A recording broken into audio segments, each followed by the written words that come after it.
What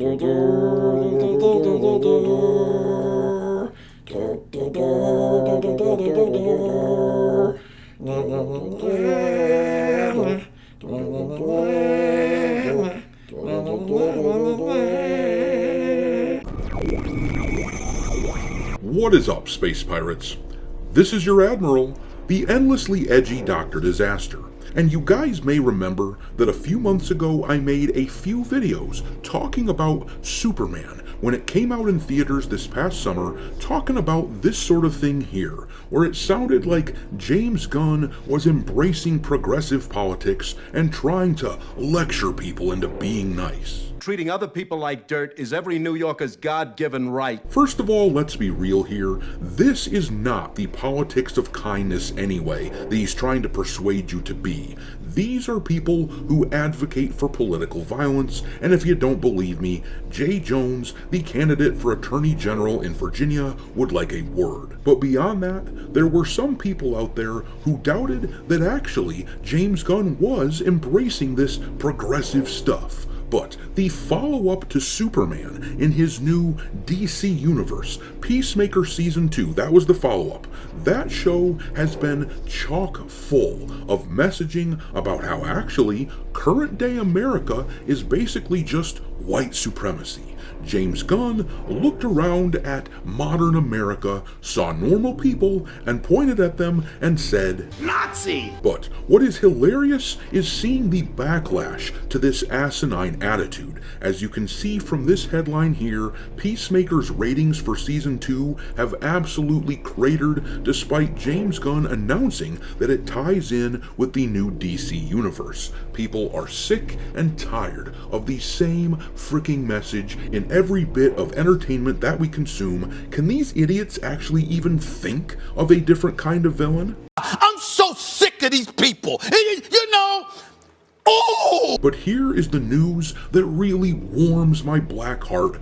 Joining the rest of the shitlibs and calling half of America evil really hurt this film, as I said it would back in the summer. But not only did Superman lose money, which was unthinkable considering how beloved this character is and how big the franchise is, but not only did this film not break even, but the method that I use to determine whether or not a movie is successful or not is being shown as precisely correct by the mainstream media, specifically Forbes. Lots of jackasses like to argue with me in the comment section of my videos, claiming I don't know what I'm talking about. Well, f***ing doubt me at your peril, you turds, and kindly eat shit, because my analysis is completely spot on, as I will show you in a minute here. Not only am I going to be saying I told you so in this one, but I am going to do it with a whole lot of smug. I've been saying it.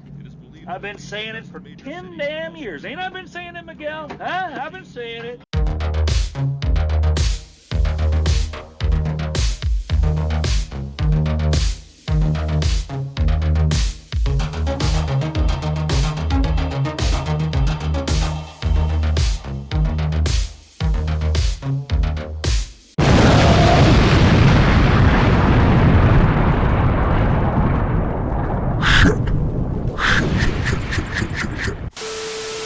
Alright me hearties, make sure that you smash that like button on this video and subscribe to the channel if you haven't done so already. We have gotten a ton of new subscribers lately, which is why it is time to ask this burning question. How many assholes we got on this ship anyhow? Yo! We now have 165,000 space pirate a-holes in this buccaneer crew of ours, and as is the custom on this channel, with every 1,000 subscribers I add a new ship to the fleet in order to house the new guys. This time, one of you said we should add the LHM BB-01 Minerva from Gundam Seed, as you can see flying here. If anyone else out there has suggestions for future ships, drop them into the comment section of this video and I will add them to my long list. Super chats get bumped to the top of that list, and also, for your reference, I will be adding an alphabetical list of all the ships already in the fleet to this video's description. But In any case, I appreciate everyone being here. It really means a lot. I knew it. I'm surrounded by assholes. Anyhow, let's look at the money that Superman lost at the box office. First of all, let me go through my analysis that I always go through when looking at a movie's box office fortunes. To start it off, a quick Google search tells us that the production budget for this Superman movie is $225 million and the marketing budget is $125 million for a grand total of $350 million that they spent on this movie. The only thing that I got wrong this summer when analyzing this film was that before they released the marketing budget numbers, I assumed that it was $100 million because that is a fairly standard number these days, but they went even bigger with Superman as costs for advertisement go up. I may have to start assuming $125 million for most of these films moving forward, but I digress. Anyhow, they spent $350 million on this movie. Now, if you look here at Box Office Mojo, you will see that Superman brought in just under $616 million worldwide. Now, at first blush, many of you might be thinking, well, gee, dude, if they made $616 million and only spent $350 million, isn't that actually a big profit of $266 million? And actually, the answer is no, because when a movie theater sells a ticket, the studio that made the movie does not get to take home the full amount of that sale. The studio has to split that with the movie theater. After all, the theater isn't going to show movies for free, are they? They have employees to pay and other overhead costs, and of course they're doing it for a profit, so it's actually a roughly 50-50 split between the theater and the studio, meaning that actually, of that $616 million that Superman raked in at the movie theaters, the makers of the film only got about $308 million. And if you subtract the amount that they made, $308 million, from the cost of the film, $350 million, you are left with $42 million.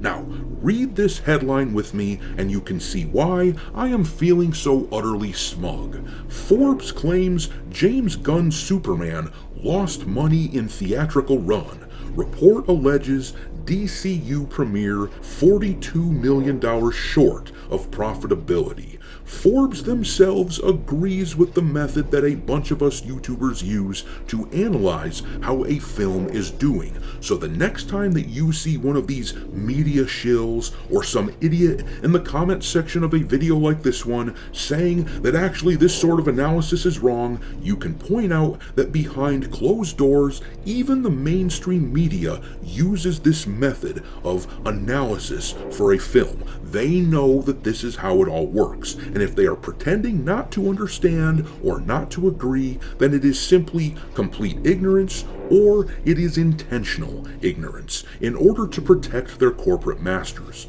And now, if we go down in this article from That Park Place, which I will link in the description of this video, but if we go down here, we can see that Forbes is still trying to protect their buddies at Warner. This article says, Lammers acknowledges the obvious in his Forbes report, writing, even going with the $308 million before taking the other expenses into account, Superman's net falls below the $350 million Warner Brothers spent on the production of the film and marketing. But then comes the corporate hedging. Whether Superman will ultimately end up making or losing money, though, is yet to be determined, since Warner Brothers will earn money from premium videos on demand, streaming video on demand, and other revenue streams. Technically that's true. Studios often recoup additional funds through post-theatrical windows like home video, PVOD, and licensing, but for a tentpole film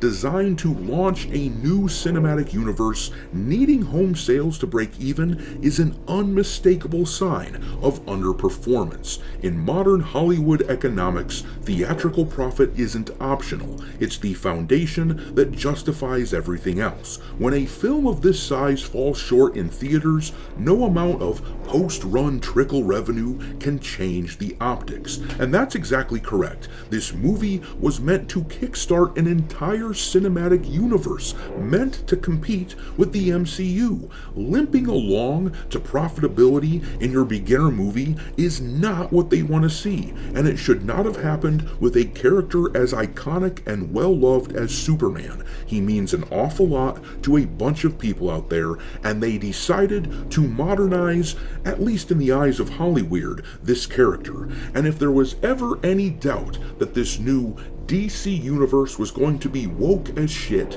Peacemaker absolutely dispelled that illusion. James Gunn reveled in comparing modern-day America to racist Nazism in Peacemaker. These people at Hollywood are still so damn stuck in their own echo chambers that they have not understood that it's no longer considered edgy or cool to think of America as evil and racist. They have overdone it to the point that we all collectively roll our eyes the moment they say anything even remotely woke. There's no way that Superman should have lost money at the box office, and if they hadn't pissed off a whole lot of people by talking about how Superman isn't going to say truth, justice, and the American way anymore, stuff like that, if they hadn't done that, they would have crossed $1 billion pretty easily with this movie, I am convinced. They keep getting excited though when the opening weekend comes out for a movie like this and it looks halfway decent because all the shitlibs and normies who don't care about this sort of thing, they come out to support the movie in droves, but they are constantly let down in the subsequent weeks as it dawns on them that unless they all go see it like 3 or 4 times a piece, they just aren't getting back to the profitability that Hollywood once enjoyed. But I'm gonna leave it there. Drop your derision of these doofuses running DC into the ground. Drop that into the comment section below, and we will talk there. Thanks for watching me, Hearties. If you haven't already, your Admiral is inviting you to subscribe to the channel and become a part of the crew. Life as a space pirate may not be glamorous, but there's always plenty of booty.